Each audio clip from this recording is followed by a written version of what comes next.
Hi everyone and welcome back to my channel, and in this video we're going to talk about how to change Facebook page profile picture. So let's get started.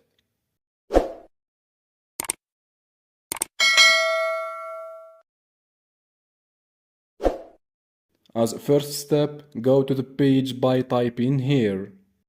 Then tap here. Then from here go to the page profile. As you can see, my page doesn't have a profile picture. To add one or change it, tap here. Then choose this option. Select a photo from your gallery. Here you will find several options to edit the photo. You can also write something about the photo here. Here at the bottom, you will be asked whether you want to share this change as a post or not. If you want to share it, keep this option checked like this. If you doesn't want to share it, uncheck it like this.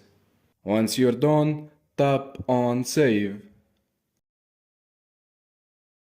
And as you can see, the profile picture has been changed.